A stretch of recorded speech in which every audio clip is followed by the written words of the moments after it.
Sir আপনি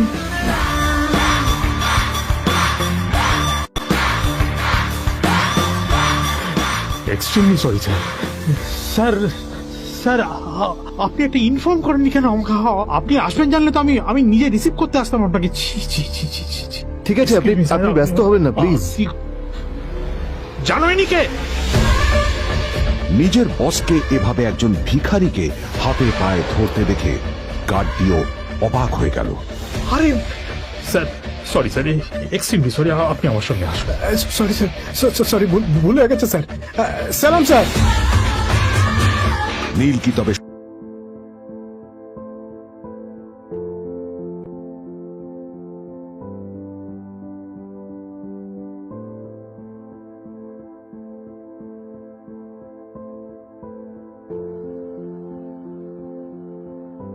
আদ্রিতার চোখে নীল ছিল নিছকই একজন চাকর।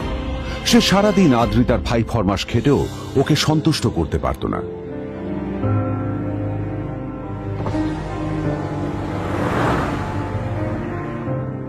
এত কিছুর পরেও কেন একজন ধনী বাবা তার মেয়েকে গরিব ছেলের সাথে বিয়ে দেন?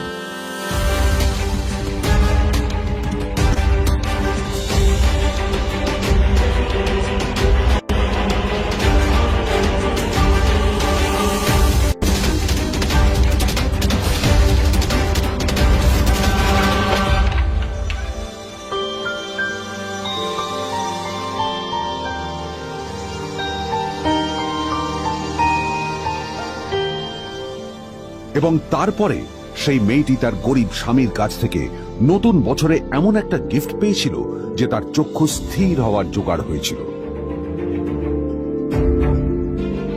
আর ওর স্বামী সম্পর্কে সত্যিটা জানার পর তো ও প্রায় অজ্ঞান হয়ে গিয়েছিল।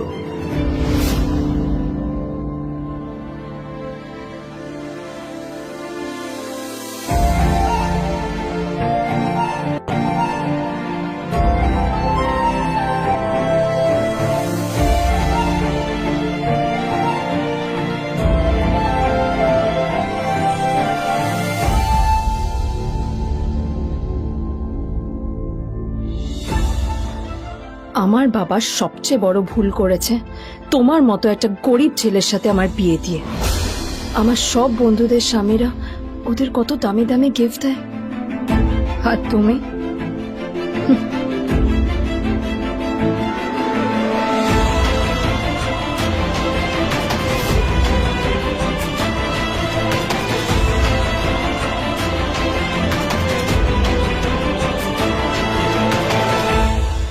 আদ্রিতা তার বাবার কথায় নীলকে বিয়ে তো করেছিল, কিন্তু ও শর্ত দিয়েছিল যেন বাড়ির বাইরের কেউ না জানতে পারে যে নীল ওর স্বামী।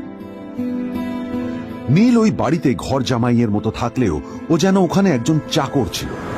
সবাই ওকে অপমান করত।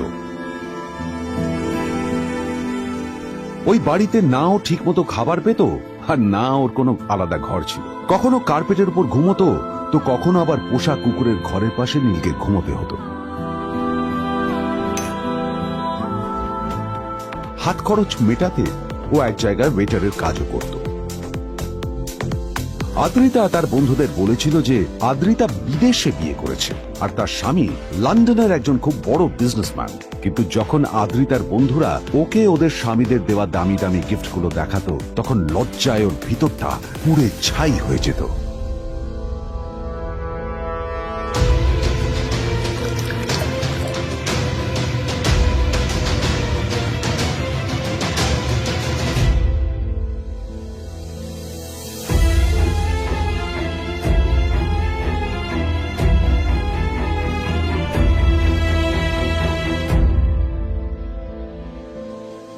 এই যে শোনো, নিউ ইয়ারে আমার একটা গিফট চাই তোমার থেকে। আর গিফট যেন দামি হয়, হ্যাঁ মানে খুব দামি, কয়েক লাখ টাকা। ওকে? কয়েক লাখ টাকা? কিন্তু অদ্রিতা, এত টাকা আমি একসাথে কখনো দেখিনি। তোমাকে এত দামি গিফট আমি কি করে দেব? এটা তো তোমার বিয়ে করার আগে ভাবা উচিত ছিল। একজন পুরুষ মানুষ হয়ে নিজের স্ত্রীর এইটুকু ইচ্ছা তুমি পূরণ করতে পারবে না? স্ত্রীর এই কথাগুলো নীলকে আহত করে। নিঃশব্দে ওখান থেকে চলে যায় নীল।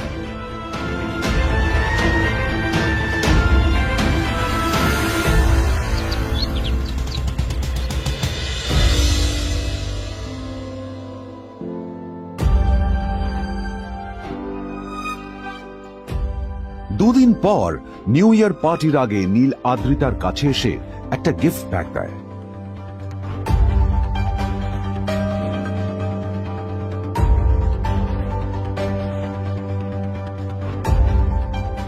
আদ্রিতা মুখ বেজার করে বাক্সটা খুলল, তবে তারপর বাক্সের ভেতরে গিফটটা দেখতেই ও চমকে গেল।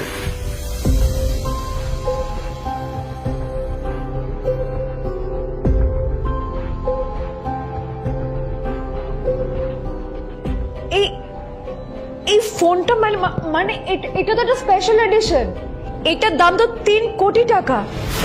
তুমি এটা পেলে কোথা থেকে? আসলে আসলে এটা অরিজিনাল নয়, আমি ওই ফোনটারই একটা কপি এনেছি।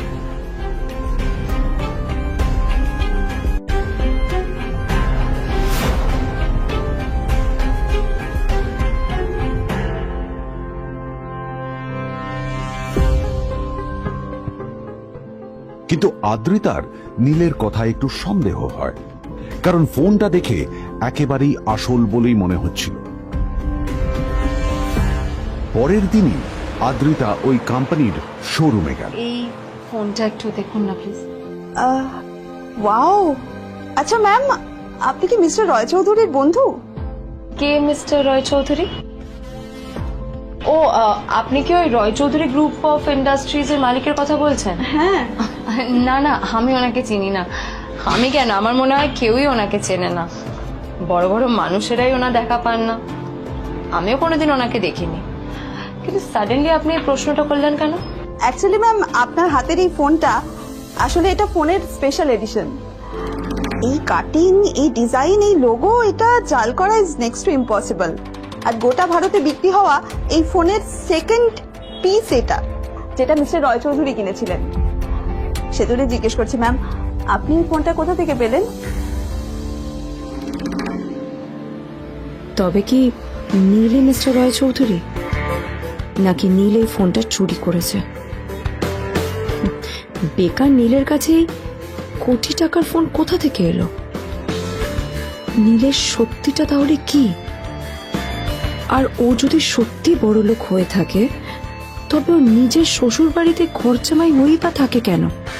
আদ্রিতা এসব কথাই মনে মনে ভাবছিল, তবে আদ্রিতার বিশ্বাস ছিল যে কোনো না কোনো মতলব করেই নীল এই ফোনটা আদ্রিতার জন্য নিয়ে এসেছিল। কিছুদিন পর আদ্রিতা সেই ফোনটার কথা ভুলে গেল। নীল সকাল সকাল ঘুরতে বেরিয়েছে বাইরে।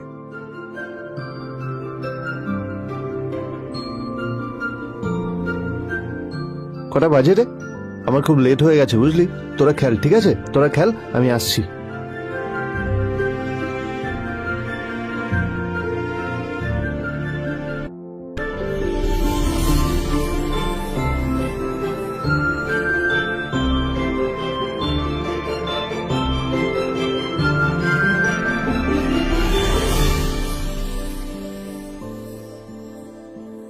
নীল, জল পড়ছে না কেন দেখো না। নীল, নীল, নীল কোথায় গেল? নীল,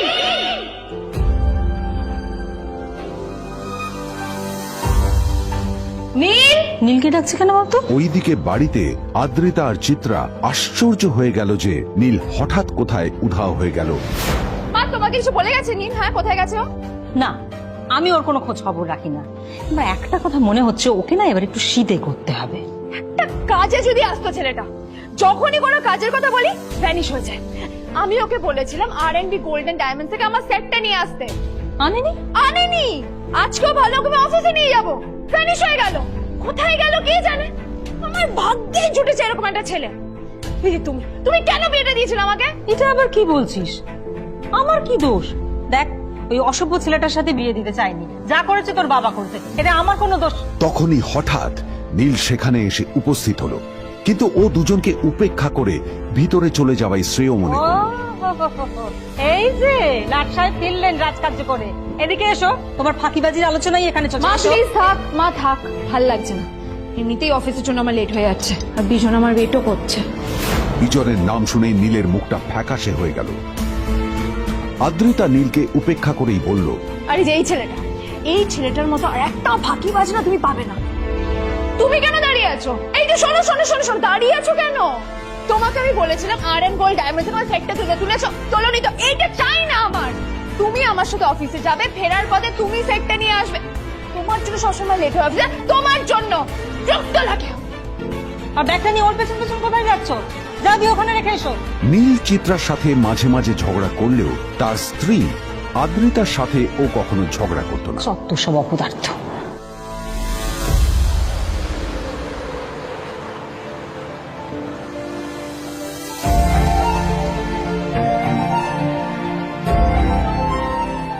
কিছুক্ষণের মধ্যেই তারা আদ্রিতার অফিসে পৌঁছে গেল। আদ্রিতা গাড়ি থেকে নামতে নামতে দেখলো যে তার কাছে অনেকগুলো ফাইল আছে। নীলের দিকে তাকিয়ে ওকেই ফাইলগুলো নিয়ে ভেতরে আসতে বলল। চলো, হাঁ করে দাঁড়িয়ে আছো কেন? ফাইলগুলো নিয়ে ভেতরে এসো।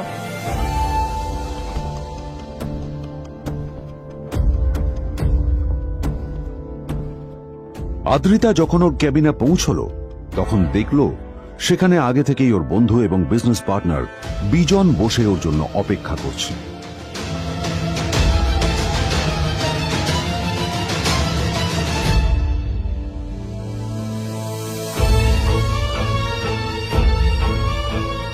কোথায় ছিলে বলো? আমি 1 ঘন্টা ধরে তোমার জন্য এখানে ওয়েট করছি। এই লোকটার কি কোনো কাজকর্ম নেই? 1 ঘন্টা ধরে বসে আমার স্ত্রী আদ্রিতার জন্য অপেক্ষা করছে। সরি বিজন, আমি খুবই দুঃখিত যে বাড়ির কিছু লোকের জন্য না আমার সবসময় লেট হয়ে যায়। আদ্রিতার কথা শোনার পর বিজনের 1 ঘন্টা অপেক্ষা করার অভিযোগ 1 মুহূর্তের মধ্যে মিলিয়ে গিয়েছিল। কি হলো, হাসছো কেন? লটারি পেলে নাকি? লটারি? হ্যাঁ, তুমি আসা মানে আমার কাছে লটারির থেকেও বেশি দাম। তবে তার থেকে কিঞ্চিত কম দামি একটা গিফট আমি তোমার জন্য এনেছি।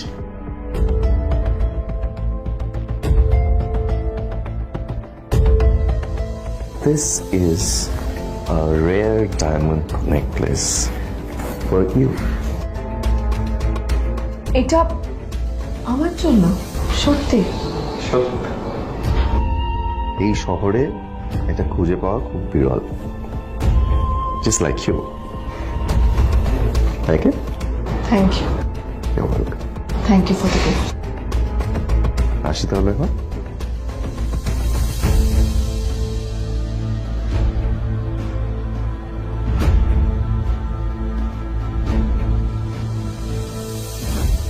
আদ্রিতা, আমি আজ পর্যন্ত তোমাকে কোনো রকম উপদেশ দিইনি, কিন্তু আজ আমি তোমাকে বলতে বাধ্য হচ্ছি। এই যে এই লোকটা তোমাকে শুধুমাত্র ইমপ্রেস করার জন্য একটা নকল সস্তার হীরের গয়না দিয়ে গেছে। এরকম একটা লোকের সাথে তোমার মেশা উচিত না। ভবিষ্যতে কিন্তু তুমি বিপদে পড়বে। আদ্রিতা, আমি তোমাকে কথা দিচ্ছি, আমি তোমার জন্য আসল রেয়ার একটা হীরের গয়না এনে দেবো, এর চেয়েও দামি, এর চেয়ে অনেক অনেক বেশি দামি। তার জন্য আমাকে যাই করতে হোক না কেন, আমি তোমাকে একদিন ঠিক এনে দেবো, ঠিক এনে দেবো তোমাকে। তাদের বিয়ে হয়েছে 2.5 বছর। এর মধ্যে প্রথমবার তার মনে হলো নীল তার জন্য লড়াই করছে। নীলের এই রূপটা দেখে আদ্রিতা চমকে গেল। আজ প্রথমবারের মতো আদ্রিতার মনে প্রশ্ন এলো, নীলকে নিজের থেকে দূরে সরিয়ে রেখে আমি কি কোনো ভুল করছি? না না, এটা আমি কি ভাবছি? বিজন আমার বিজনেস পার্টনার, ও আমাদের মেইন ইনভেস্টর। নীলের এই অ্যাকশনের কারণে বিজন আমার কোম্পানি থেকে ব্যাক আউট করে গেলে কি হবে? না না না না না, নীলের জন্য আমি আমার এত বছরের পরিশ্রমকে জলে দিতে পারি না। আমার নীলকে নয়, আমার বিজনকে প্রয়োজন। এইসব ভাবতে ভাবতে আদ্রিতার নীলের ওপর রাগ হতে শুরু করে। আদ্রিতার রাগ তখন চরমে উঠে যায়। আজ প্রথমবার নীল আদ্রিতার সাথে খারাপ ব্যবহার করেছে। How dare you! তোমার এত বড় সাহস! হ্যাঁ, তোমাকে কে অধিকার দেয় বলো তো যে তুমি আমারই অফিসে দাঁড়িয়ে আমাকেই এতগুলো উল্টোপাল্টা কথা তুমি শোনালে? তোমাকে এখানে আনাই আমার ভুল হয়েছে। সবচেয়ে বড় ভুল হয়েছে। এবার চুপচাপ এখান থেকে বেরিয়ে যাও, right now. Get out. Neel আদ্রিতার এই কথার কোনো উত্তর দিল না। নীল জানতো যে ও যতই কথা বাড়াবে আদ্রিতা ততই বেশি রেগে যাবে। আদ্রিতা যেন তেন ভাবে নিজের রাগ চেপে ব্যাপারটা ওখানেই শেষ করার চেষ্টা করলো, কিন্তু ও তো জানতো না যে ব্যাপারটা তখন সবে শুরু হয়েছে। কি হলো, শুনতে পাচ্ছিস না? কালা নাকি? আমারই সামনে দাঁড়িয়ে আমার কেনা গিফট নিয়ে তুই মজা করলি? কত বড় সাহস রে তোর! নিজেকে তো বিক্রি করে দিলে ওরকম একটা ডায়মন্ড নেকলেস তুই কিনতে পারবি না। তোর এই গরিবের পারফিউম, সস্তা শার্ট, পায়ে একটা ফাটা চপ্পল নিয়ে নিজেকে বড় হিরো মনে করছিস? তোর নিজের কত দাম সেটা তোর নিজের জানা উচিত। Zero, big zero. সালা খরচা মাই। চল।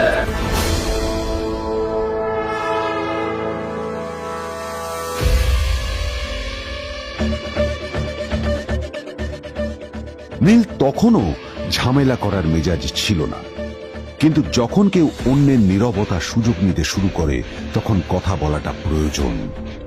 নীল আঙুল তুলে পেছনের দিকে ইশারা করে। প্রথম কথা, ওই যে ওখানে দাঁড়িয়ে আছে, ও আমার স্ত্রী।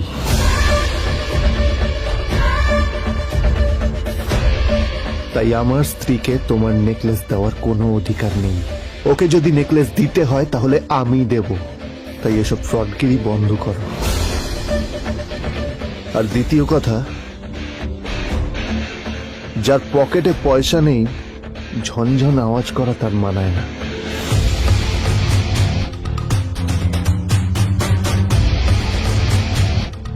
নীল বিজনকে তার সোয়াগ দেখিয়ে বেরিয়ে গেল।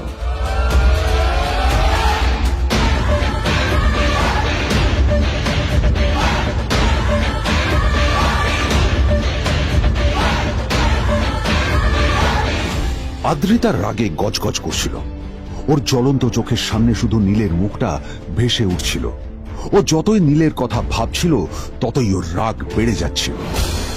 গত কয়েক মাস ধরে আদ্রিতার কোম্পানির অবস্থা একেবারেই ভালো ছিল না। আদ্রিতা তা সামলানোর আপ্রাণ চেষ্টা করছিল। কি যে করবেও সেইটাই বুঝে উঠতে পারছিল না। তারপর বিজনের সাথে ওর দেখা হলো, আর তখনই বিজনের সাথে ওর বন্ধুত্ব হলো। বিজন একটা খুব বড় পরিবারের সদস্য। আজ বিজন শুধুমাত্র আদ্রিতার কোম্পানির একজন বিজনেস পার্টনারই নয়, সাথে বড় ইনভেস্টরও।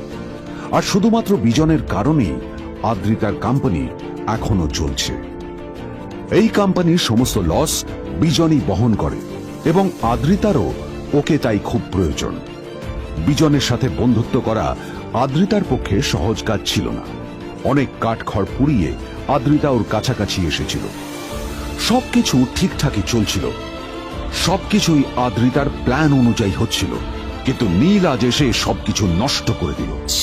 জাস্ট কি দরকার ছিল বুঝতে পারছি না। কি দরকার ছিল নীলের বিজনকে এতগুলো কথা শোনানোর? এবার বিজন আমাকে টাকা দেবে কিনা সেটাও জানি না। আমার কোম্পানিতে ইনভেস্ট করতে চাইবে কিনা সেটাও বুঝতে পারছি না।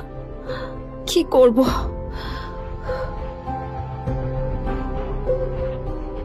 এখন আদ্রিতা ওকে কিভাবে বোঝাবে? ভুল করে যদি বিজন ওর টাকা ফেরত চায় তবে আদ্রিতার কোম্পানি সেন কর্পোরেশন খুব বড় সমস্যায় পড়ে যাবে। তারপর কি হবে? সেন পরিবারের দেখভাল কে করবে?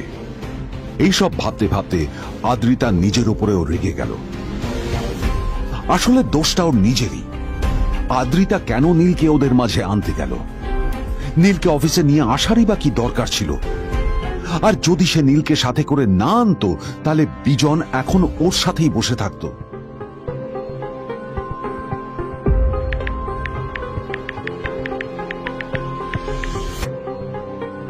প্যামেলা, আমি মিটিং এ বেরোবো, আমার চেঞ্জটা একটু নিয়ে এসো প্লিজ। Thank you. আর অন্যদিকে সেন কর্পোরেশনের অফিস থেকে বেরিয়ে নীলের খুব ফুরফুরে লাগছিল। তখনই হঠাৎ ওর ফোনটা বেজে উঠল। ফোনটা ছিল মিস্টার রায় চৌধুরী। তিনি ছিলেন শহরের সব থেকে বড় বিজনেসম্যান। হ্যাঁ মিস্টার রায়চৌধুরী, আমি আপনাকেই ফোন করতে যাচ্ছিলাম। আমি একজন বিশেষ লোক লোকের সাথে তোমার একটা মিটিং ফিক্স করেছি। ওর অ্যাড্রেস আমি তোমাকে টেক্সট করে দিয়েছি। আমি চাই তুমি ওই লোকটার সাথে মিট করো। ঠিক আছে, আমি যে কোনো কারোর সাথে দেখা করতে পারি, কিন্তু তার জন্য আপনাকে আমার দুটো শর্ত মানতে হবে। প্রথমটা, আমার জন্য একটা রেয়ার হীরের নেকলেস আপনাকে জোগাড় করে আনতে হবে। আর দ্বিতীয়টা, আমি আপনাকে টেক্সট করছি, এটাও কিন্তু একই রকম জরুরি। এই দুটো কাজ আপনাকে যত তাড়াতাড়ি সম্ভব করে ফেলতে হবে আমার জন্য, ঠিক আছে? তোমার অ্যাকাউন্টে কিছু টাকা পাঠিয়েছি, কিছু জামা কাপড় কেন, যাতে তুমি ভদ্র সমাজে আসার যোগ্য হও, আর তোমাকে আমি স্বামীর পরিচয় দিতে লজ্জা না পাই। তোমার কারণে আমার পরিবার লজ্জা পাবে, আমি সেটা চাই না।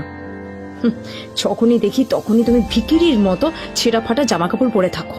আসলে আদ্রিতার বাড়িতে আজ ফ্যামিলি ডিনার পার্টি ছিল, আর শেষবার নীলের জন্য ওকে অনেক ঝামেলা পোহাতে হয়েছিল। মেসেজ পড়ে নীল ফোনটা নিজের পকেটে রেখে রাস্তার ধারে গিয়ে একটা ট্যাক্সি থামানোর জন্য হাত বাড়িয়ে দিল। নীল ট্যাক্সি ধরে গোল্ডেন সিটি অ্যাভিনিউর দিকে বেরিয়ে পড়ল। গোল্ডেন সিটি অ্যাভিনিউ শুধু কলকাতারই নয়, এটা ছিল সারা পশ্চিমবঙ্গের সবচেয়ে বিলাসবহুল সোসাইটিগুলোর মধ্যে একটা। আসলে এই সেই জায়গা যেখানে মিস্টার রায়চৌধুরী আজ তার জন্য গোপন মিটিং ফিক্স করেছিলেন। কিন্তু নীল কার সাথে দেখা করতে যাচ্ছে এ সম্পর্কে ওর কোনো ধারণাই ছিল না। যখন নীল সেখানে পৌঁছলো, ফুলভিলার বাগানে বসে থাকা লোকটিকে দেখে রাগে নীলের রক্ত ফুটতে শুরু করলো। নীল ওখানে না দাঁড়িয়ে বেরিয়ে গেল। তখনই হঠাৎ একটা মেসেজ এলো। আসলে আজ আদ্রিতার ফ্যামিলি গ্যাদারিং এ যাওয়ার আগে নীলকে ওর হাই স্কুলের রিইউনিয়নেও যেতে হতো। গ্রাজুয়েশনের পর এত বছরে এই প্রথম নীল তার কোন কলেজ বা স্কুলের রিইউনিয়নে যাচ্ছে।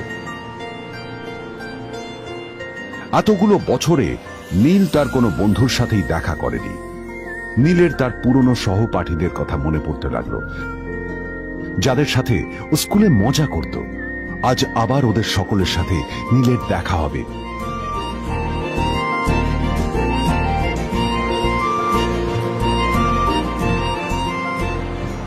আর এই সব কিছু ভেবেই নীল এক্সাইটেড হয়ে যাচ্ছিল। আসলে সোহিনীকে নীল তার স্কুল টাইমে পছন্দ করত।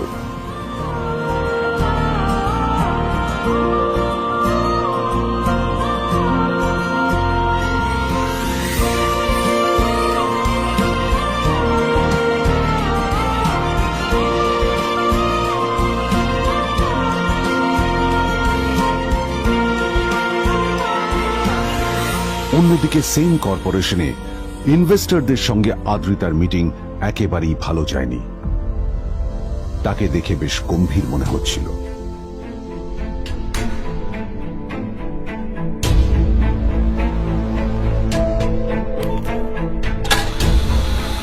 ভাই, পৃথিবীতে এমন লোকও আছে, কি দিমাগ দেখলি? হ্যাঁ, কাজকর্ম তো কিছু করার নেই, আর কিছু করেও না। হ্যাঁ, শুধু চলে এসছে আমাদের ম্যাডামকে রাখাতে। এই 1 বছরে না কিচ্ছু বদলায়নি। আরে আমি তো ভেবেছিলাম যে এর সাথে ম্যাডামের আর কোনো সম্পর্কই নেই, কিন্তু না, এখন যা দেখছি উল্টে ম্যাডামের মাথায় উঠে নাচছে। আমার মাঝে মাঝে মনে হয় এদের দুজনের বিয়ে কিভাবে হলো। আর বিয়ে তো অনেক পরের কথা, 2 বছর হয়ে গেল এদের এখনো ডিভোর্স হলো না। হ্যাঁ, আমার তো ভাবলে কিরকম অবাক যা লাগছে। বলেছিস।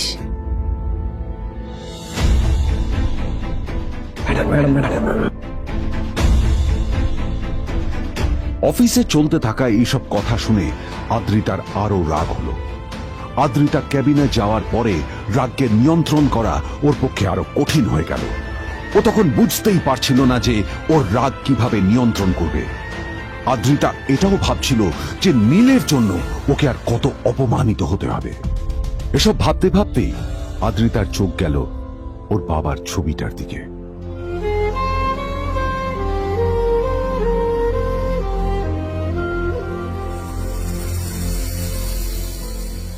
আমি তো তোমার সবচেয়ে প্রিয় মেয়ে ছিলাম বাবা, তাই তাই আমি সবসময় ভেবেছি যে তুমি আমার জন্য যাকে সিলেক্ট করবে সে সব থেকে শ্রেষ্ঠ হবে। তাই আমি নিজে থেকে কখনো কোনো রিলেশনশিপে যাইনি, আর তোমার কাছে বিয়ের কোনো শর্তও রাখিনি। কিন্তু কিন্তু তুমি না আমার সাথে কি করলে? এই গাধাটার সাথে আমাকে বিয়ে দিলে। আমার আমার জীবনটা নষ্ট হয়ে গেল, শেষ হয়ে গেল।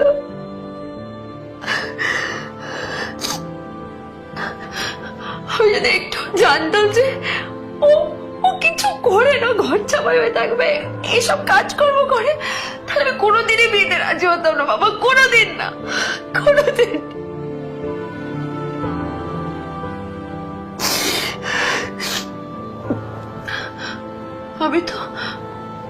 আমি তো সবসময় ভাবতাম যে বাবা মারা তাদের সন্তানের ভালো চায়, কল্যাণ চায়, তাদের জন্য চিন্তা করে। কিন্তু কিন্তু বাবা, তুমি আমার জন্য একটু চিন্তা করোনি। তুমি শুধু তোমার শেষ কর্তব্যটুকু করতে চেয়েছিলে, শেষ ইচ্ছাটুকু রাখতে চেয়েছিলে। ব্যাস, পালন করা হয়ে গেছে, আর আমাদের তুমি ছেড়ে চলে গেলে। তুমি আমাকে ছেড়ে চলে গেলে। অন্যদিকে নীল রিইউনিয়ন পার্টির জন্য হোটেল প্রাইম স্টারের দিকে রওনা হলো। হোটেল প্রাইম স্টার ছিল শহরের সবচেয়ে দামি হোটেল। ওখানে শহরের সব বড় লোকেরা যাতায়াত করত। নীল যখনই তার পুরনো বাইকটা নিয়ে ওখানে পৌঁছলো, ওর পুরনো জামা কাপড়, পুরনো বাইক আর ওর পায়ে ছেঁড়া চপ্পল দেখে সিকিউরিটি গার্ড ওকে গেটের বাইরেই আটকে দিল। থাম থাম, এই কোথায় যাচ্ছিস শালা ভিখিরি? না না দাদা, আপনি আমাকে ভুল বুঝছেন। আসলে আমাকে ইনভাইট করা হয়েছে, আমি এই হোটেলেই এসেছি। শালা মিথ্যে কথা বলার জায়গা পাস না? হ্যাঁ, মিথ্যে কথা বলার আগে নিজের চেহারাটা তো দেখতিস। এটা একটা প্রাইম হোটেল, বুঝেছিস? এখানে সব শহরের বড় বড় লোকেরা তাদের বড় বড় গাড়ি নিয়ে আসে। শালা তোর মতো একটা ভিখিরি একটা ফ্যাট প্যাটে আওয়াজ বের করা বাইক নিয়ে চলে এসেছিস, আর আমি তোকে ঢুকতে দেবো? না দাদা, আমাকে ইনভাইট করা হয়েছে। আমাকে শুনুন, শুনুন, চল আমাকে একবার ঢুকতে দিন আমাকে। নীল পড়ে যেতেই একটা দামি গাড়ি ওখানে এসে দাঁড়ালো। এই গাড়িটি আর অন্য কারো নয়, হোটেল প্রাইমের মালিক মিস্টার খান্নার ছিল। কি হচ্ছে কি এটা? হোটেলের গেটের সামনে এসব এসব ক্যাশ চলছে এখানে। হোটেলের বদনাম হবে না এতে? স্যার দেখুন না, এই যে ভিখিরিটা হোটেলে ঢুকতে যাচ্ছে, আমি বারণ করছি, শুনছে না স্যার? শালা, আপনি কি করতে আছেন? কে, কি হচ্ছে দেখি দেখি কে? মিস্টার খান্না তার চশমা খুলে নীলের দিকে দেখলেন, আর ওনার মুখটা হাঁ হয়ে গেল।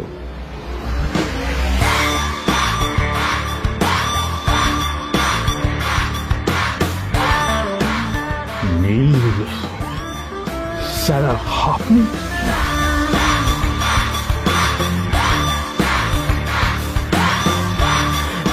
Extremely sorry sir. Sir sir, আপনি একটা ইনফর্ম করেননি কেন আমাকে? আপনি আসবেন জানলে তো আমি নিজে রিসিভ করতে আসতাম আপনাকে। ঠিক আছে, আপনি ব্যস্ত হবেন না প্লিজ।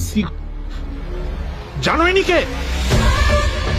নিজের বসকে এভাবে একজন ভিখারিকে হাতে পায়ে ধরতে দেখে গার্ডটিও অবাক হয়ে গেল। আরে sir, sorry sir, extremely sorry, আপনি আমার সঙ্গে আসবেন। সরি স্যার, সরি, ভুল হয়ে গেছে স্যার। সালাম স্যার। নীল কি তবে সত্যিই একজন খুব